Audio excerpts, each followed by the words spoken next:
Dark Winter, an improvised mystery by Shorty. Let's see where this audio takes us. Veronica. I finished my tea and put the cup and saucer back down on the breakfast tray. I couldn't face eating downstairs with Julius or Max. But today I'd lucked out. They were out at some antiques auction or something, buying or selling. I didn't really know, and I didn't really care to know. So I had the house to myself. BB would have been long gone after doing the breakfast. And there was just me and this big, old house to search and explore. First of all, I went back to Father's room to see if the letter was still under the mattress. But it wasn't. Damn it. I searched his room thoroughly again.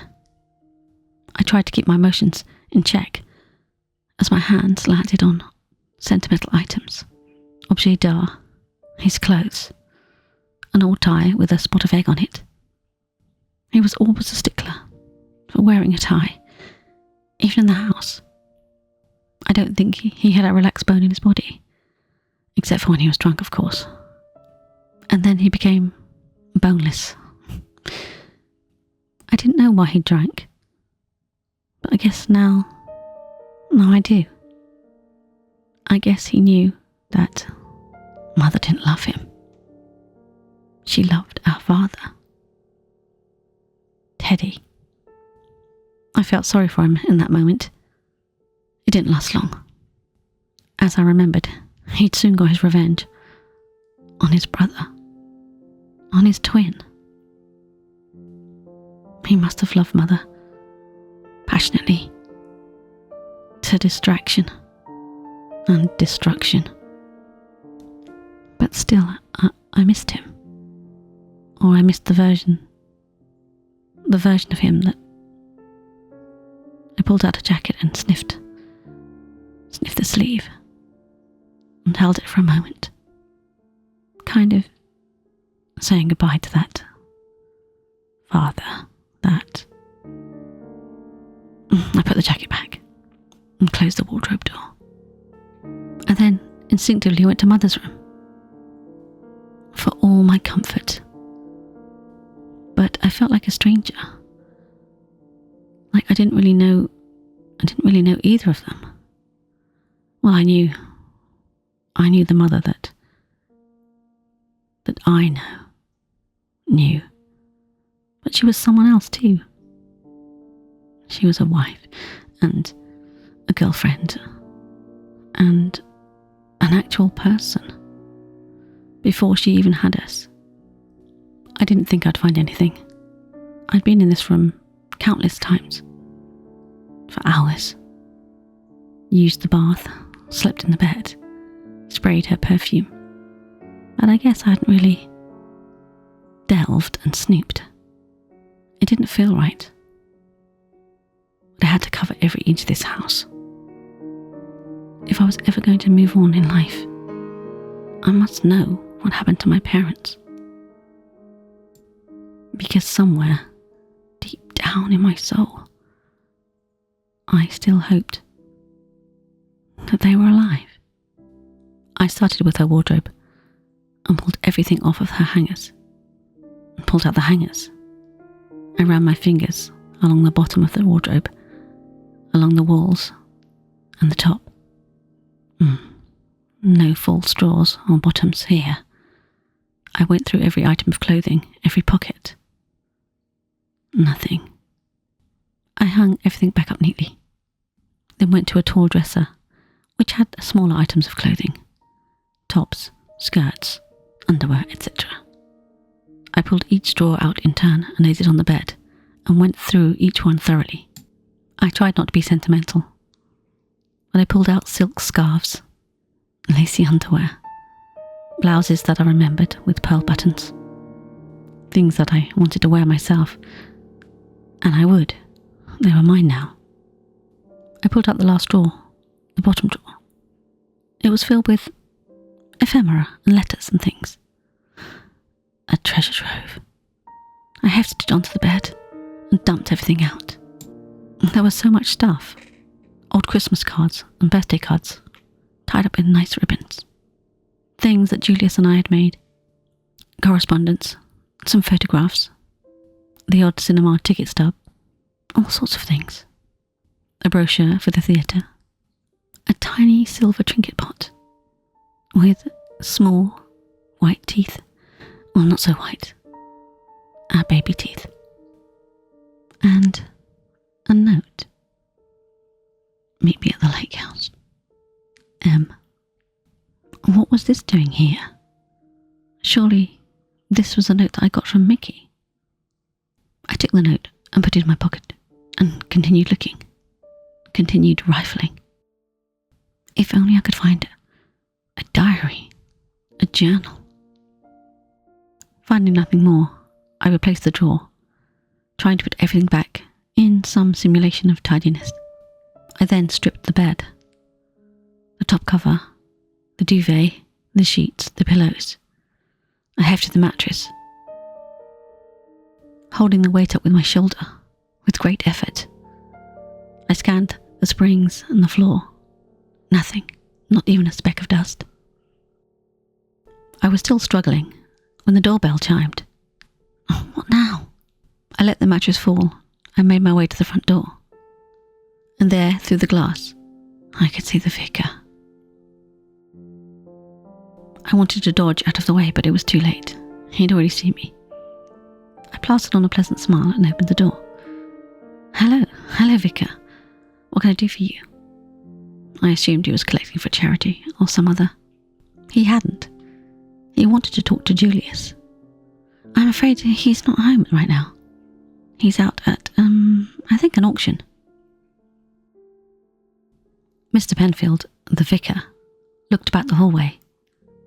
Is there anything I can do? He cleared his throat. Yes, I wanted to discuss something, but maybe I should wait for Julius. No, don't be silly. Come on in. I'll make you a cup of tea, and you can tell me all about it. I'm sure if Julius can help you, then I can. He took off his hat and followed me down to the kitchen. Oh, no, you go through. Go through into the parlour. I'll bring you some tea. No, it's Baby's day off, so I'm all by myself. And I must admit I'm quite enjoying it. I watched him go towards the parlour as I headed for the kitchen. When I emerged with the tray of tea, the vicar was looking at the photographs on the mantelpiece. Ah, wonderful woman, your mother, he said, tapping a silver photo frame with a picture of Mother riding some beautiful black steed. Of course, she was a great horsewoman. She was wonderful at everything she did. I inquired after his tea preference and bade him sit down. I poured him a cup with 3 sugars and a ginger biscuit on the side. Now, please tell me, what is it I can do to help? What do you want to speak to Julius for? He cleared his throat, looking rather uncomfortable. He even pulled at his collar. Well, you see, your parents are very generous to the church, of course, as I'm sure you know. Very, very good people. Very generous. He took a sip of his tea and continued. Well, you see, after, the unfortunate accident. I'll get right to the point. Yes, I wish you would. Well, you see, there was put together for ease, long-standing arrangement, payment, support, charity, etc. But, that seemed to have been cancelled. So, they cancelled it. I can't really do. No, not them. Your brother. Oh, well. I mean, if it's not having sufficient funds, etc. But, of course, the church and this parish do rely on the generosity of, well, the more wealthy families. Yes, I understand. I don't know why he would cancel. I guess you would have to talk to him in that case. He steepled his fingers. Yes, just as I thought. But I would like to see any paperwork that deals with this subject. I'm just trying to get a grip with... No need to explain. I mean, I just want to be, a part of everything. I don't really like leaving everything up to Julius now, and I really feel I should know something about our financial situation for instances just like this. Yes, of course. He stood up and handed me his empty cup, and I showed him to the front door. But just as I was about to say farewell, etc., I had a thought. Oh, 1 minute, Vicar. I have a question. Yes, anything I can help, of course. Well, it's about this house. You see, we have a window seat upstairs in the hallway, and inside I discovered, well, a crucifix, a large wooden, ornate carving of a crucifix, but it was inside the window seat at the bottom. No, not just loose. It was attached to the inside. The vicar's eyes lit up. Ah, wonderful.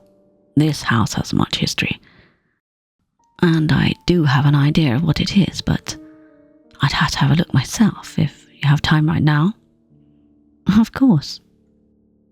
The walk to the window seat was slow progress, as the vicar liked to look at every inch of the hallway and the paintings.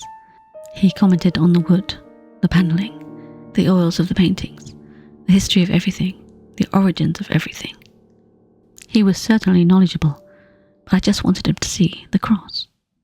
Eventually we made it to the window seat, and I lifted it up and pulled away the blankets. The vicar peered in. Ah, yes, it's as I thought.